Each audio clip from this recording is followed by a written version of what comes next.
Assalamualaikum warahmatullahi wabarakatuh. Selamat berjumpa. Kali ini kita akan membahas hukum adat, yaitu yang pertama berkaitan dengan nilai-nilai universal atau sifat umum dalam hukum adat itu. Yang pertama adalah adanya azas gotong royong. Azas gotong royong ini tentunya adalah ciri khas dasar rakyat Indonesia baik sebelum merdeka. Nah, fungsi yang kedua adalah fungsi sosial manusia dan milik masyarakat. Yang ketiga yaitu adanya azas persetujuan sebagai dasar kekuasaan umum. Yang keempat adanya azas perwakilan dan pemusyawaratan.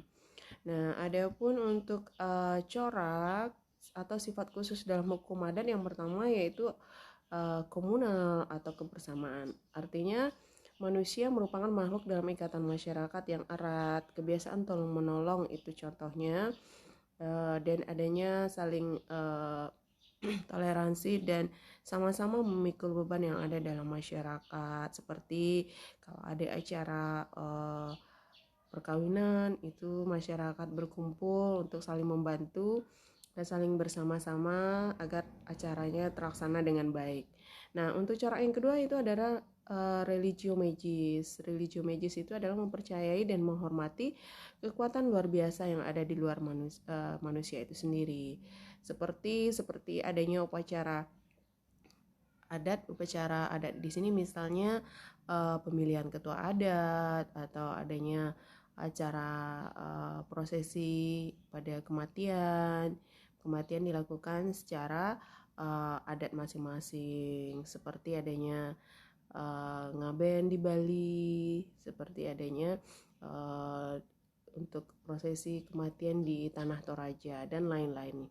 Nah, yang ketiga itu adalah corak konkret, yaitu pemikiran penataan serba nyata, satu perkataan dengan perbuatan. Artinya dalam hukum adat itu adanya kepastian dan kejelasan apa yang diatur itu yang dilakukan, dan apa yang harus dilaksanakan itu yang dilakukan oleh masyarakat yang patuh terhadap hukum adatnya itu sendiri. Yang keempat yaitu adalah visual. Visual itu perhubungan hukum hanya terjadi dengan adanya ikatan yang dapat dilihat atau tanda yang terlihat, atau mencontoh apa yang mereka lihat menjadi suatu kebiasaan yang turun-temurun. Itu corak atau sifat khusus dalam hukum adat itu sendiri. Nah, untuk sejarah pertumbuhan hukum adat, istilah hukum adat itu pertama kali dikenalkan oleh Snokharagne dalam bukunya The Azhars. Dipakai sebagai teknik yuridis. Yang kedua itu dipakai sebagai teknik yuridis di akademis oleh Mr. Van Vollenhoven. Terus sejarah selanjutnya pernah di Van Dyck, itu istilah hukum adat diambil dari bahasa Arab yang artinya kebiasaan. Yang keempat yaitu adanya unsur hukum adat itu sendiri, yaitu unsur asli yang dan adanya unsur agama.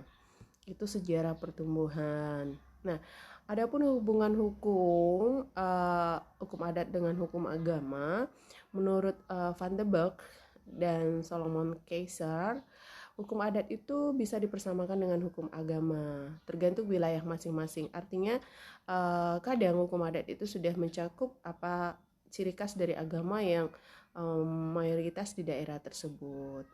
Nah, adanya teori yang kedua itu teori receptio in complexu atau penerimaan seluruhnya hukum agama yang dianut oleh masyarakat setempat. Ini seperti di Aceh, hukum adatnya itu berdasarkan syariat Islam. Nah, yang ketiga itu adanya teori ini mendapat tantangan dari tokoh hukum adat lainnya, yaitu seperti menurut Prospomo, hukum adat merupakan hukum non-statuer dan sebagian besar hukum kebiasaan, dan sebagian itu adalah sebagian kecil adanya hukum agama. Jadi ada di dalam hukum adat itu ada yang teori hukum adat, ada teori receptio in complexu, ada teori yang bertentangan dari tokoh hukum adat yang lain, saling satu sama lainnya berbeda, dan ada hukum adat yang merupakan hukum non-statuer. Nah, itu untuk hubungan hukum dalam hukum adat. Terima kasih. Kita lanjutkan ke sesi berikutnya. Assalamualaikum warahmatullahi wabarakatuh.